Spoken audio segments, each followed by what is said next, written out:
ሰላም ጤና ይስጥልን ክቡራትና ክቡራን ተመልካቾቻችን የአክብሮት ሰላምታችንን እያቀረብን ከናሁ ቴሌቪዥን ዘወትር በዚህ ሰዓት ወደ እናንተ የሚደርሰው የመረጃ ሰዓታችንን ካሁን ሰዓት ጀምሮ ወደ እናንተ እናደርሳለን።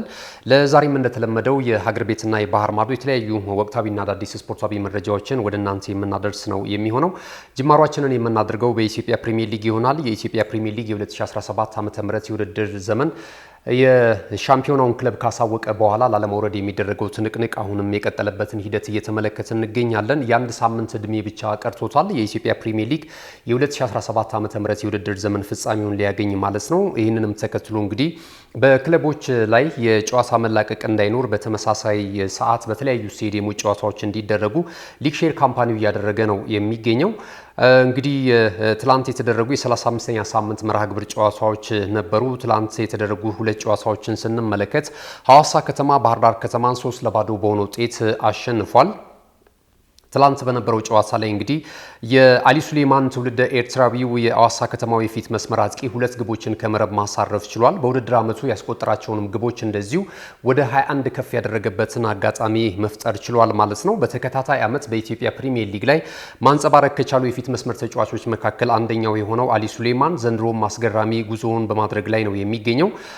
የከፍተኛ ጎል አስቆጣሪነቱን ትራክ እየመራ ይገኛል። ባለፈው ዓመት በተደረጉ ማለት በ16 ክለቦች መካከል ነበር እንግዲህ ሊጉ ሲደረግ እንደነበረ የምናስታውሰው። ያው ዘንድሮ 18 ክለቦች እየተሳተፉ ይገኛሉ። አምና 20 ግቦችን ከመረብ በማሳረፍ የሊጉ ከፍተኛ ጎል አስቆጣሪ ሆኖ ማጠናቀቅ ችሏል። ዘንድሮም ይህንኑ ግስጋሴውን እንግዲህ በማሳመር ይህ ተጫዋች 21ኛ ግቡ ላይ ደርሷል ማለት ነው። የአምናውንም እንደዚሁ ቁጥር ማሻሻል የቻለበትን አጋጣሚ መፍጠር ችሏል። በተከታታይ ዓመት የውጭ ዜግነት ያላቸው ተጫዋቾች በኢትዮጵያ ፕሪሚየር ሊግ ላይ በወጥነት ካሳዩት ብቃት አንጻር የአሊ ሱሌማን በጣም አስገራሚ ነው ማለት ይቻላል። በእርግጥ የውጭ ለማለት ይከብዳል። እንግዲህ ኤርትራ ያው ከኢትዮጵያ ጋር ያላትን አንድምታና አንድነት የሚታወቅ ነው። እንግዲህ ከዚህ ጋር ተያይዞ አሊ ሱሌማን በኢትዮጵያ ፕሪሚየር ሊግ ላይ በጣም ጥሩ እንቅስቃሴን እያሳዩ ከሚገኙ ተጫዋቾች መካከል አንደኛው ነው ማለት ይቻላል። የኢትዮጵያ የፊት መስመር አጥቂ ተጫዋቾች እንግዲህ በየጊዜው ችግር እንዳለባቸው ይታያል። የወጥነት ችግርም አለባቸው። በአንድ ዓመት ጥሩ የሆኑ የፊት መስመር ጨራሽ አጥቂዎች በሁለተኛው ዓመት ግብ ለማስቆጠር እንደዚሁ ሲቸገሩ እንመለከታለን እና በብሔራዊ ቡድን ደረጃም ይህንኑ ነገር ነው እየተመለከትን የምንገኘው። ኢትዮጵያ በአፍሪካ ዋንጫ የሚሆን በሌሎች የማጣሪያ ጨዋታዎችና በውድድሮች ላይ እንግዲህ ጎል ኳስና መረብን የሚያገናኙ ተጫዋቾች አሁን ላይ እየነጠፉ ነው የሚገኙት። ይህም ደግሞ ብሔራዊ ቡድኑንም መስዋዕትነት እያስከፈሉ ይገኛል በአንዳንድ አጋጣሚዎች። ስለዚህ እንግዲህ በቀጣይ አሰልጣኞች ትልቅ የቤት ስራ አለባቸው። የፊት መስመር አጥቂዎች ጎል አስቆጣሪ ተጫዋቾችን ለማውጣት ማለት ነው። በተለይ ታች ግራስሩት ላይ ታዳጊዎች ላይ መሰራት መቻል ያለበት ይመስለናል እንደ ናሁ ስፖርት ማለት ነውና ትላንትና ግን ሁለት ግቦች በጨዋታው ላይ 48ኛውና 82ኛው ደቂቃ ላይ ሁለት ግብ አስቆጥሯል። ሌላኛው እንደዚሁ ማይክል ኦቴሎ 3ኛው ደቂቃ ላይ ጎል አስቆጥሯል። አይቆቹ እጅግ በጣም አስደናቂ ጉዞ እያደረጉ ይገኛሉ። በተለይ አሰልጣኝ ሙሉጌታ ምህረት ሐዋሳ ከተማ እግር ኳስ ክለብን በማሰልጠን ከተረከበ በኋላ እንግዲህ ቡድኑ ትልቅ መሻሻል አድርጓል። 17ኛ ደረጃ ላይ ነበር የሚገኘው። በጣም አስገራሚ የወራጅነት ስጋት ከነበረባቸው ክለቦች መካከል አንደኛው ነበር ሐዋሳ ከተማ። ከቀድሞ አሰልጣኙ ዘርአይ ሙሉ ጋር ከተለያየ በኋላ እንግዲህ በምክትል አሰልጣኙ ሲመራ እንደነበረ እናስታውሳለን። ከዛም በኋላ እንግዲህ ውጤቱ እያሽቆለቆለ አልሻሻል ሲል የቀድሞ የራሱ የሐዋሳ ከተማ እግር ኳስ ክለብ እንዲሁም በቅዱስ ጊዮርጊስ እግር ኳስ ክለብም በኢትዮጵያ ብሔራዊ ቡድን ጭምር የምናውቀውን ሙሉጌታ ምህረትን ማምጣት ችሏል። ይህ አሰልጣኝ ከመጣ በኋላ ያደረጋቸውን ጨዋታዎች ሁሉ እያሸነፈ አቻም እየወጣ በጣም በጥሩ መሻሻል ላይ መጥቷል ማለት ነው። ከ17ኛ ደረጃ ላይ 4ኛ ደረጃ ላይ መቀመጥ ችሏል። የሰበሰባቸውንም ነጥቦች የትላንቱን ድል ተከትሎ እንደዚሁ 50 ማድረስ ችሏል። 4ኛ ደረጃ ላይ ነው የሚገኘው። እንግዲህ ሊጉ ምናልባት ወደ መጠናቀቁ ደረሰ እንጂ በርከት ያሉ መርሃ ግብሮች ቢቀሩ ምናልባት የሊጉ የዋንጫ ፍክክር ውስጥም የመቆየት እድል ነበረው በእንደዚህ አይነት አመጣጡ ማለት ነው። 12 ጨዋታዎችን አልተሸነፈም። ያለፉትን 12 ጨዋታዎች እንደዚሁ በአራቱ ጨዋታዎች ደግሞ 12 ግብ ከመረብ አሳርፏል። 2 ግብ ብቻ ነው የተቆጠረበት። ይሄ እጅግ በጣም አስደናቂ ቁጥር ነው ሐዋሳ ከተማ እያስመለከተን የሚገኘው። በቀጣይ የመጨረሻ ጨዋታውን የውድድር ዓመቱን ማለት ነው የወራጅነት ስጋት ካለበት አዳማ ከተማ ጋራ የሚያከናው የሚያከናውን ይሆናል በመጨረሻው መርሃ ግብር ላይ ማለት ነው። ሌላ የተደረገ ጨዋታ ነበረ ትላንትና እንደዚሁ ሲዳማ ቡና ከአርባ ምንጭ ከተማ ጋር ያደረጉት ጨዋታ 0-0 በሆናቸው ውጤት ተጠናቋል። ይህንንም ተከትሎ እንግዲህ ሲዳማ ቡና የተሻለ ነጥቡን ከፍ የሚያደርግበትን አጋጣሚ እንደዚሁ አምክኗል ማለት ነው። አርባ ምንጭ ከተማም አሁን ላይ እንግዲህ ያለው በደረጃ ሰንጠረዡ 10ኛ ደረጃ ላይ ይገኛል በ44 ነጥቦች ማለት ነው። እንግዲህ ቀጣይ የሚደረጉ ጨዋታዎች አሉ። ዛሬ የሚደረግ አንድ ጨዋታ አለ። ድሬዳዋ ከተማን ከሱል ሽረ እንዳስላሴ ጋር ያገናኛል። ቀን 9 ሰዓት ላይ በአዳማ ሳይንስና ቴክኖሎጂ ዩኒቨርሲቲ ስቴዲየም ይደረጋል። ድሬዳዋ ከተማ ይህን ጨዋታ ድል ማድረግ ከቻለ የበለጠ ነጥቡን ከፍ ያደርጋል። የወራጅነት ስጋቱንም እንደዚሁ በተሻለ ሁኔታ ለማሻሻል ይረዳዋል ማለት ነው። አሁን ላይ እንግዲህ ድሬዳዋ ከተማ 40 ነጥብ አለው፣ 3 የግብ ዕዳ አለበት። 15ኛ ደረጃ ላይ ነው የሚገኘው። ነጥቡን 43 በማድረግ እንግዲህ ከወራጅ ቀጠናው ስፍራ መውጣት ይችላሉ ማለት ነው። ብርቱካናማዎቹ እንግዲህ አሰልጣኛቸው ይታገዙ እንዳለ በቅጣት ምክንያት ያለፉትን 8 ጨዋታዎች አልመራም። 7 ጨዋታዎች የዛሬውም ጨዋታ የሚያልፈው ነው የሚሆነው። በቀጣይ ግን የመጨረሻው መርሃ ግብር ላይ በውድድር ዓመቱ መጨረሻ ብርቱካናማዎቹን እየመራ ቴክኒካል ኤሪያው ላይ እንመለከተዋለን ማለት ነው። አሰልጣኝ ይታገዙ እንዳለ እንግዲህ አንዳንድ ጊዜ ከዲሲፕሊን ጋር በተያያዘ እግር ኳስ ያው ስሜታዊ ያደርጋል። እንደዚህ ውሳኔዎች ሲወሰኑ ደግሞ ክለቦችን በቀጥታ ነው የሚጎዳውና ያለመኖሩ በአንዳንድ ጨዋታዎች ላይ ክፍተት አምጥቷል። ነጥብም እስከ መጣልና እስከ መሸነፍ የደረሱባቸውንም ሁኔታዎች እናስታውሳለን። ለምሳሌ በወልዋሎ ዓዲግራት ዩኒቨርሲቲ መውረዱን ካረጋገጠ በኋላ የ3-1 ሽንፈት የገጠማቸው ይህ መነሳት ይችላል ማለት ነውና በመጨረሻው መርሃ ግብር ግን እንደዚሁ ይታገዙ እንዳለ ብርቱካናማዎቹን የሚመራበት እድል አለ። ቅጣቱን ጨርሶ 9ኛ ጨዋታ ስለሚሆን ማለት ነው። የሀገር ቤት ስፖርታዊ መረጃዎቻችንን እዚህ ላይ ገታ እናደርጋለን። ኢትዮጵያ መድን ግን ያው ነጥቡን 70 አድርሶ በቀዳሚነት አስቀድሞ የሊጉ ሻምፒዮና ክለብ መሆኑን አረጋግጧል። ኢትዮጵያ ቡና ለማስተዋወስ ያህል በ59 ነጥቦች ሁለተኛ ደረጃ ላይ ተቀምጧል። ባህር ዳር ከተማ 51 ነጥብ አለው። ባህር ዳር ከተማ እንግዲህ ትላንት በሐዋሳ ከተማ 3-0 በሆነ ውጤት መሸነፉን ተከትሎ ማለት ነው። ይህንን እየተመለከትን እንገኛለን። ላለመውረድ በሚደረገው እንቅስቃሴ ላይ እንግዲህ ኢትዮ ኤሌክትሪክ፣ መቀሌ ሰባ እንደርታ፣ ድሬዳዋ ከተማ፣ አዳማ ከተማ አሁንም ስጋት ያለባቸው ክለቦች ናቸው። ቀጣይ የሚደረገው የመርሃ ግብሩ የመጨረሻ የውድድር ዓመቱም የመጨረሻ ጨዋታ እነዚህን ቡድኖች እንግዲህ ሁለት ቡድኖች ሱል ሽረንና ወልዋሎ ዓዲግራት ዩኒቨርሲቲን ተከትለው የሚወርዱ መሆናቸውን ያረጋግጣል ማለት ነው። የከፍተኛ ጎል አስቆጣሪነቱን ቀደም ሲል እንደጠቀስ ነው የሐዋሳ ከተማው የፊት መስመር አጥቂ ሀሊ ሱሌማን በ21 ግቦች እየመራ ይገኛል። አህመድ ሁሴን ከአርባ ምንጭ ከተማ ይከተላል። ጌታነህ ከበደ፣ ሽመልስ በቀለን የመሳሰሉ ተጫዋቾች ደግሞ ተከታዩን ደረጃ ይዘው እየተመለከትን እንገኛለን። የኢትዮጵያ ፕሪሚየር ሊግን የተመለከተው መረጃችን ይህንን ይመስላል። ካፍታ ቆይታ በኋላ ስንመለስ በቀጥታ ወደ ባህር ማዶ ስፖርታዊ መረጃዎቻችን የምናመራ ይሆናል። እየተከታተላችሁ የምትገኙት ናሁ ቴሌቪዥን ናሁ ስፖርት የዕለተ ማክሰኞ ሰኔ 10 2017 ዓ.ም መረጃችን ነው። በቀጥታ ከመሸጋገሪያው በኋላ ወደ ባህር ማዶ ስፖርታዊ መረጃዎቻችን የምናልፍ ይሆናል። አሁንም ቆይታችሁን ከኛ ጋር አድርጉ። ካሽጎ በየትኛውም ዓለም ሆነው በማንኛውም ሰዓት ለወገኑ የሚደርሱበት ፈጣን የገንዘብ መላኪያ ተከፈተሎ። ማስተርና ቪዛ ካርዶን በመጠቀም ከ5 እስከ 20 ዶላር የሚልኩበት አዲስ የገንዘብ መላኪያ መንገድ። ካሽጎን ለየት የሚያደርገው የትኛውም የገንዘብ ዝውውር በፍጥነት አገልግሎት ከመስጠቱም ባሻገር ለማንኛውም አገልግሎት ምንም አይነት ክፍያ አለመጠየቁ ነው። በሀገራችን ታሪክ ገንዘብን ከውጪ ወደ ሀገር ቤት በማስተላለፍ በመተግበሪያ መልክ አገልግሎት መስጠት የጀመረው የመጀመሪያው ሀገር በቀል የገንዘብ መላኪያ ዘዴ ካሽጎ ከ4500 በላይ ባሉ የባንክ ቅርንጫፎች አገልግሎት እየሰጠ ይገኛል። ገንዘቦን በሰኮንዶች ልዩነት ውስጥ ይፈልጉ በአካውንቶ ወይንም በእጆ ቆጥረው የሚወስዱበት ልዩ ዘዴ። በቅርቡ ሁሉንም ኢትዮጵያዊ ባለቤት ለማድረግ ጉዞ የጀመረው ካሽጎ ዛሬውኑ መተግበሪያውን በስልኮ ላይ በመጫን የአገልግሎቱ ተጠቃሚ ሆኖ ፍጥነት መለያችን፣ ኢትዮጵያን መክፈቻችን፣ ካሽጎ ነው መላኪያችን። ካሽጎ የአዲሱ ትውልድ ብራንድ። ተመልሰናል። ክቡራትና ክቡራን ተመልካቾቻችን ናሁ ቴሌቪዥንን በመከታተል ላይ ትገኛላችሁ። ቀደም ሲል የሀገር ቤት ስፖርታዊ ዜናዎችን ወደ እናንተ አደረስን። ከዚህ ሰዓት ጀምረን ደግሞ ከባህር ማዶ የተለያዩ ወሬ ምንጮች ያገኘናቸውን ዘገባዎች ወደ እናንተ የምናደርሰው። እንግዲህ ረፋዱ ላይ የወጡ አዳዲስ መረጃዎች አሉ። ግን የዓለም ክለቦች ሻምፒዮና የውድድር መድረክ እንደዚሁ በሀገር አሜሪካ አስተናጋጅነት እንደቀጠለ ነው የሚገኘው። 3ኛ ቀኑን አስቆጥሯል። ያው አብዛኞቹ ጨዋታዎች ሌሊት ላይ ነው የሚደረጉት። ለሀገር ውስጥ የእግር ኳስ አፍቃሪያን ብዙም ለመመልከት አመቺ የሆኑ ሰዓቶች ናቸው ናቸው ለማለት አያስደፍርም። ትላንት ግን በተደረጉ ጨዋታዎች እዚሁ ንጋት አካባቢ ላይ የተጠናቀቁ ጨዋታዎችም አሉ። የእንግሊዙ ክለብ ቼልሲ እንደዚሁ ከሎስ አንጀለስ ጋር ያደረጉት ጨዋታ ከአሜሪካው ክለብ ጋር ማለት ነው ቼልሲዎች 2-0 በሆነ ውጤት ይህን ጨዋታ ማሸነፍ ችለዋል። ኤንዞ ፈርናንዴዝ እና ፔድሮ ኔቶ ሁለቱን የሰማያዊዎቹን የአሸናፊነት ግቦች ከመረብ ያሳረፉ ተጫዋቾች ሆነዋል ማለት ነው። ቼልሲ እንግዲህ የውድድር መድረኩን በድል የጀመረበትን ውጤት ነው ማስመዝገብ የቻለው። አስቀድሞም እንግዲህ የቅድመ ግምት ተሰጥቶት ነበረ ቼልሲ የአሰልጣኝ ኤንዞ ማሬስካው ቡድን ማለት ነው። እንግዲህ ይህን ጨዋታ ድል አድርጓል። በቀጣይ የሚደረጉ ጨዋታዎች ከምድቡ ለማለፍ የበለጠ ድል የሚያሰፋለት ነው የሚሆነው። ከወዲሁ ግን ትላንት ድል ማድረጉን ተከትሎ ምድቡን በቀዳሚነት እየመራ ነው የሚገኘው ማለት ነው። ሌላኛው ጨዋታ የተደረገው በብራዚሉ ክለብ ፍላሚንጎ እና እንደዚሁ በሰሜን አፍሪካዊቷ ሀገር ተወካዩ ክለብ ኢኤስ ቱኒስ መካከል የተደረገው ጨዋታ በፍላሚንጎ 2-0 አሸናፊነት ፍጻሜውን አግኝቷል። ትላንት በነበረው ጨዋታ ላይ እንግዲህ የአርሰናሉ ጆርጊኒዮ በዚህ በክረምት የተጫዋቾች የዝውውር መስኮት ወደዚህ ወደ ፍላሚንጎ እግር ኳስ ክለብ ማምራቱ ይታወቃል። በዚህ ጨዋታ ላይ አንዱ ግብ ሲቆጠር እንደዚሁ የመጨረሻ ኳስ አመቻችቶ ማቀበል የቻለበትን ሂደት ተመልክተናል ማለት ነው። ዛሬ የሚደረጉ ጨዋታዎች አሉ። በዚሁ የውድድር መድረክ ላይ ፍሉሚኔንሴ የብራዚሉ ክለብ ከጀርመኑ ክለብ ቦሩሲያ ዶርትሙንድ ጋር ጨዋታቸውን ያከናውናሉ።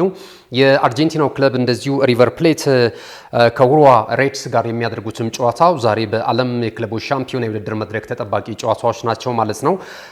እንግዲህ ቀጣይ እንደነ ማንቸስተር ሲቲን የመሳሰሉ ክለቦችም ጨዋታቸውን የሚያከናውኑ ነው የሚሆነው። ይህንን መረጃ እዚህ ላይ ገታ እናድርግና ከዝውውር ጋር የተያዙ መረጃዎችን እናነሳለን። ከዛ አስቀድመን ግን የሪያል ማድሪዱን የፊት መስመር ተጫዋች ብራዚሊያዊ ኢንተርናሽናል እንግዲህ ቪኒ ጁኒየር በተከታታይ ሁልጊዜም እንደምናስተውለው የዘረኝነት ጥቃት እንደዚሁ ሲደርስበት እናስታውሳለን እና ከቆዳ ቀለሙ ጋር በተያያዘ ማለት ነው በርከት ያሉ እንግዲህ መረጃዎች ከዚህ ቀደም ወደ እናንተ ስናደርስ ነበረ። 2023 ላይ እንግዲህ በኮፓ ዴላሬ ጨዋታ ከአትሌቲኮ ቢልባኦ ጋር በሚያደርግበት እንቅስቃሴ ላይ ሁላችንም እንደምናስታውሰው እንግዲህ የዘረኝነት ጥቃት ደርሶበት ነበረ። በዋናነት ደግሞ ይህንን የዘረኝነት ጥቃትን ያደረሱ 3 ግለሰቦች እንደዚሁ ክስ ተመስርቶባቸው ጉዳያቸው በሂደት እንደነበረ እናስታውሳለን። አሁን እልባት አግኝቷል። እስከ 14 ወራትና እስከ 22 ወራት አካባቢ የሚደርስ ቅጣት እንደዚሁ በፍርድ ቤት እንደተወሰነባቸው እየተነገረ ነው የሚገኘው እና እንግዲህ ቪኒ ጁኒየር አሁን ምናልባት ያስታገሰ ይመስለኛል። ለሌሎችም ደጋፊዎች ትልቅ አስተማሪ ቅጣት ነው የሚሆነው ተብሎ ይገመታል ማለት ነው። ከዚህም ባሻገር እንግዲህ ተጫዋቹ ከሚኖርበት የመኖሪያ ቤቱም ይሁን ከሚሰራባቸው ልምምድ አካባቢ ከስርም ሲፈቱ እንግዲህ ስራቸውን ጨርሰው እርማታቸውን ጨርሰው ሲወጡ በ1 ኪሎ ሜትር ርቀት እንግዲህ የመኖሪያ አካባቢያቸውን እንዲያደርጉም እንደዚሁ ተፈርዶባቸዋል ተያይዞ ማለት ነውና የዘረኝነት ጥቃት በስፖርቱ ዓለም የሚፈለግ ነገር አይደለም። እንግዲህ በቪኒ ጁኒየር ይሄንን ተመልክተናል ማለት ነው። እንግዲህ አሁን ደግሞ ወደ አጫጭር ስፖርታዊ መረጃዎቻችን የምናልፍ ይሆናል። ማንቸስተር ዩናይትድን ቀዳሚ እናደርጋለን። ብራያን ሙቤቡን የማስፈረም ፍላጎት እንዳላቸው እየተገለጸ ነው የሚገኘው። ቀያይ ሰይጣናቱ ይህንን የፊት መስመር አጥቂ ከብሬንትፎርድ ሲቲ የማስፈረም ፍላጎት እንዳላቸው በተደጋጋሚ ዘገባዎች ሲወጡ እንደነበረ የሚታወስ ነው።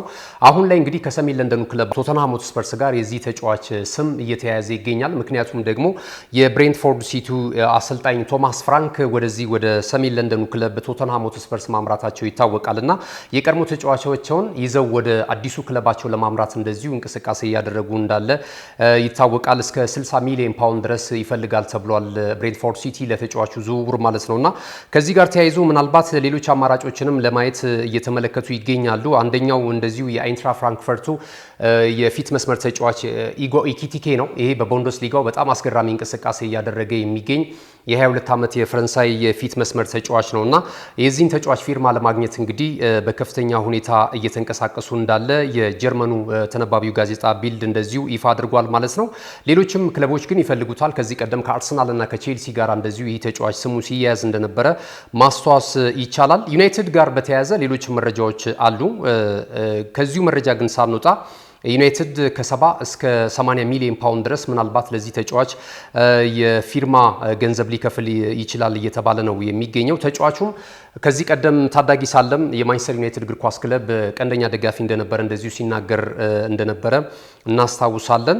አሁን ዩናይትዶች ተጫዋቹን የማግኘት ከፍተኛ እድል ተፈጥሮላቸዋል ተብሏል። ሌላኛው እንግዲህ ግብ ጠባቂያቸውን አንድሬ ኦናናንም የመቀየር ፍላጎት እንዳላቸው እየተገለጸ ይገኛል። በተደጋጋሚ እንግዲህ ማንቸስተር ዩናይትድ በዚህ ግብ ጠባቂ ትልቅ እምነት ተጥሎበት ነበር። እንግዲህ ከኢንተር ሚላን የመጣው ነገር ግን በኢንተር ሚላን ቤት የነበረው ብቃት በጣም አስደማሚ እንደነበረ ይታወቃል። ወደ ዩናይትድ ከመጣ ግን በተለይ በአሰልጣኝ ኤሪክ ቴን ሃግ ስር ሆኖ ቡድኑ ብዙ መስዋዕትነቶችን ሲከፍል አንዳንድ ጊዜ እንግዲህ ላይቆጠሩ የሚችሉ ግቦችን ሲያስተናግድ የነበረ ተጫዋች ነው ማለት ይቻላል እና ከዚህ ጋር ተያይዞ አሰልጣኝ ሩበን አሞሪም ተመራጭ እንዳላደረገው የተለያዩ እንደዚሁ አንዳንድ ነገሮች አስተያየት ሲሰጡ ሲከላከልለት አናይም። ትክክል ናቸው የሚመስል አይነት ውሳኔ ነበር ሲሰጥ የነበረው። ተጠባባቂ ወንበር ላይ ማድረጎት እናውቃለን። በውድድር ዓመቱ መጨረሻ ላይ የሚታወስ ነው እና ከዚህ ጋር ተያይዞ የአስተን ቪላውን እንግዲህ ግብ ጠባቂ አርጀንቲናዊውን የሚላኖ ማርቲኔዝን የማስፈረም ፍላጎት እንዳላቸው እየተነገረ ይገኛል።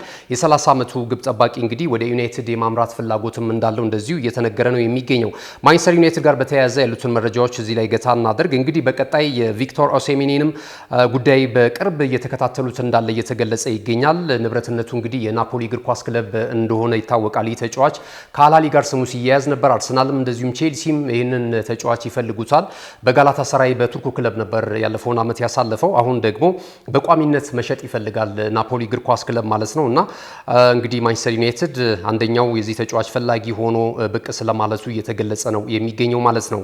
ሊቨርፑልን በተመለከተ የተለያዩ ዝውውሮችን እየፈጸመ ይገኛል። በጣም ጠንካራ ቡድን መሆኑን አርነ ስሎት አስመልክተውናል። ባለፈው በተጠናቀቀ የውድድር ዓመት የፕሪሚየር ሊግ አሸናፊው ክለብ አሁንም የበለጠ ጠንካራ ሆኖ በአዲሱ የውድድር ዓመትም ለመምጣት እንግዲህ የተለያዩ ቦታዎች ላይ ጥገና እያደረገ ነው የሚገኘው። ትሬንት አሌክሳንደር አርኖልድን እንግዲህ በነፃ ዝውውር ሪያል ማድሪድ እንደነጠቃቸው የሚታወስ ነው።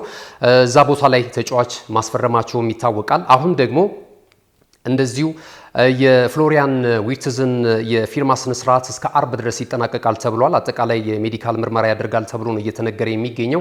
በእንግሊዝ ፕሪሚየር ሊግ ታሪክም በተጫዋቾች ዝውውር ከፍተኛው ገንዘብ የወጣበት ተጫዋች እንደሆነ ይታወቃል። እንግዲህ የጀርመኑ ክለብ ባየር ሊቨርኩሰንን ለቆ ተጫዋቹ ወደ መርሲሳይዱ ክለብ ሊቨርፑል የማምራቱ ነገር እንግዲህ ስለመቃረቡ እየተገለጸ ይገኛል። ብዙ ነገሮች አልቋል። የምርመራ ሁኔታና አንዳንድ ጉዳዮች ነው። በአጠቃላይ በዕለተ አርብ እንደዚሁ ክለቡ ይፋ እንደሚያደርግ እየተገለጸ ነው የሚገኘው። ከዛ ባለፈ ግን አሌክሳንደር አይዛክን ከኒውካስል ዩናይትድ የማስፈረም ፍላጎትም አላቸው እየተባለ ነው የሚገኘው። በእርግጥ እንደዚህ ትልልቅ ያሉ ገንዘቦችን የፋይናንሻል ፌር ፕሌው ሕግን ላለመጣስ አሁንም በድጋሚ ይደፍራሉ ተብሎ አይጠበቅም። ሊቨርፑል በጣም ትልልቅ ተጫዋቾችን በውድ ዋጋ ቀደም ሲል ያነሳሁትን የፍሎሪያን ዊርትዝም ከፍተኛ ዋጋ ስለሆነ አሌክሳንደር አይዛክ ደግሞ ቢያንስ እስከ 150 ሚሊዮን ፓውንድ ድረስ ለዝውውሩ ማክፓይሶቹ ይፈልጋሉ። ስለዚህ ምናልባት ይህ ዝውውሩ ሂደት ላይሳካ የሚችልበት እድል እንዳለ እየተገለጸ ይገኛል። የተጫዋች አስቀድሞ ከአርሰናል ጋር ስሙ ሲያያዝ እንደነበረ ይታወቃል። በአውሮፓ ቻምፒየንስ ሊግ የውድድር መድረክ እንደዚሁ በቀጣይ ዓመት ማሳለፋቸውን ተከትሎ በዛው በኒውካስል ዩናይትድ ቤት ቆይታ ያደርጋል እየተባለ እየተነገረ ነው የሚገኘው። ከናፖሊ ጋር በተያያዘ የደቡብ ጣሊያኑ ክለብ የናፖሊ እግር ኳስ ክለብ እንደዚሁ ከግራኒት ዣካን ለማስፈረም ከባየር ሊቨርኩሰን ንግግር እየጀመረ እንዳለ ሁኔታዎች እያሳዩ ይገኛሉ። የቡንደስሊጋውን የዋንጫ ክብር ከባየር ሊቨርኩሰን ጋር ማሳካቱ የሚታወስ ነው። አሁን እንግዲህ የቀድሞ መድፈኛው ተጫዋች እንግዲህ ስሙ ከናፖሊ ጋር እየተያያዘ ነው የሚገኘው ማለት ነው። ሌላው እንግዲህ አርሰናልን ቼልሲን በተመለከተ ቼልሲም የተለያዩ ተጫዋቾች ስሙ እየተያያዘ ይገኛል። ጄሚ ጊትሰንን ለማስፈረም ፍላጎት አለው ከሊዮን። ይህ ተጫዋች አስቀድሞ ከአርሰናል ጋር ስሙ ሲያያዝ እንደነበረ ይታወቃል።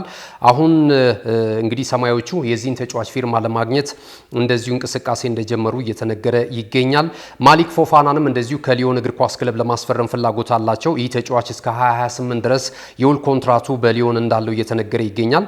ይህ የቀኝ ክንፍ ተመላላሽ ተጫዋች በጣም ድንቅ እንቅስቃሴ እያደረገ ይገኛል። በሊዮን ቤት 41 ጨዋታዎችን አድርጎ 11 ግቦችን ከመረብ ሲያሳርፍ 6 ለጎል የሆኑ ኳሶችን እንደዚሁ ለቡድን አጋሮቹ አመቻችቶ ማቀበል የቻለበትን ሂደት እየተመለከትን እንገኛለን። ጋርናቾን በተመሳሳይ እንደዚሁ ከቼልሲዎች ጋር ስሙ እየተያያዘ ይገኛል። አንዲ ሮበርትሰን እንደዚሁ ስሙ ከአትሌቲኮ ማድሪድ ጋር እየተያያዘ የሚገኝ ተጫዋች ነው። በቀጣይ እንግዲህ አትሌቲኮ ማድሪዶች ይህንን ተጫዋች የማስፈረም ፍላጎት አላቸው እየተባለ እየተነገረ ነው የሚገኘው። ከአርሰናል ጋር የተያያዘው አዲሱ መረጃ ኤምሪክ ላፖርቴን ለማስፈረም እንደዚሁ ፍላጎት አላቸው መድፈኞቹ።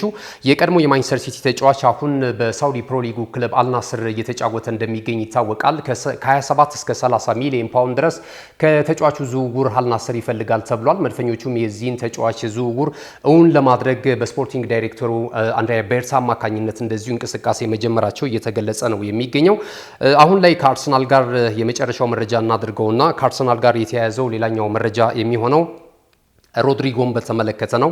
ሮድሪጎን የማስፈረም ፍላጎት አርሰናል አለው እየተባለ ነው የሚገኘው። ተጫዋቹ ደግሞ እንግዲህ የተለያዩ መረጃዎች ናቸው እየወጡ የሚገኙት። በርግጥ እዛው የመቆየትን ፍላጎት አለው እየተባለ ይገኛል። የ24 ዓመቱ ተጫዋች አስቀድሞ በካርሎ አንቸሎቲ ያን ያህል የመሰለፍ እድል ተነፍጎት ነበረ። ብዙ ጊዜ እንግዲህ የክሊያን ምባፔን የመሳሰሉ ቪኒ ጁኒየር በዛ ክለብ ውስጥ እና በዛ ስብስብ ውስጥ መኖራቸው ይህንን ተጫዋች እንዲከለል አድርጎታል። ተጫዋቹ ግን በብራዚል ብሔራዊ ቡድንም እንደዚሁ ጥሪ ቀርቦለት በካርሎ አንቸሎቲ ስር እንደዚሁ ጨዋታዎችን ሲያደርግ በዓለም ዋንጫ ማጣሪያ ላይ እየተመለከትነው ነበረ። በጣም ድንቅ አቅም ያለው ተጫዋች ነው።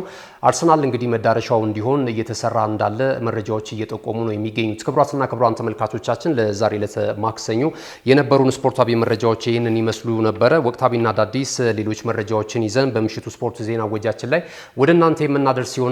መረጃዎችን ወደ እናንተ ለማድረስ አዘጋጁ ገዛኸኝ ዱላ ነበርኩኝ። በካሜራው በኩል ደግሞ ምስጋናው ጌታቸውና ጋሻው ዳኛ ከኛ ጋር ቆይተዋል። ተወዳጁ የናሁ ቴሌቪዥን ሌሎች ፕሮግራሞች የሚቀጥሉ ይሆናል። በያላችሁበት መልካም ጊዜ ይሁንላችሁ። እነሆ የምስራች! የ10 አየር መንገድ የበረራ ትኬት ለውድ ደንበኞቹ በተቀላጠፈና አስተማማኝ በሆነ መንገድ እያቀረበ ያለው። በዚህም በደንበኞቹ የተመሰገነው ጉዞጎ አሁን ደግሞ ተደራሽነቱን በማስፋት ተጨማሪ ባንኮችን በማካተት ለውድ ደንበኞቹ የበለጠ አስተማማኝ ለመሆን ችሏል። የጉዞጎን አፕሊኬሽን ከአፕ ስቶር ወይም ከፕላይ ስቶር በማውረድ የመነሻና የመድረሻ ከተማዎትን መርጠው ዋጋ አወዳድረው የሀገር ውስጥም ሆነ ዓለም አቀፍ በረራ ማድረግ ካሰቡ የበረራ ትኬቶን ክፍያ በአቅራቢያው በሚገኙ ባንኮች አንድም በአካል በመሄድ ወይም በኦንላይን የክፍያ አማራጮች ክፍያዎትን በመፈጸም የበረራ ትኬቶን በእጅ ያስገቡ። ከዚህም በተጨማሪ እንደ ሁሉ ጊዜው ወደ ጉዞጎ የጥሪ ማዕከላችን 7473 በመደወል ከሙሉ የበረራ መረጃ ጋር የ24 ሰዓት የትኬት አገልግሎት ማግኘት እንደሚችሉ ስናበስሮ በታላቅ ደስታ ነው። ለበረራዎ ጉዞጎ!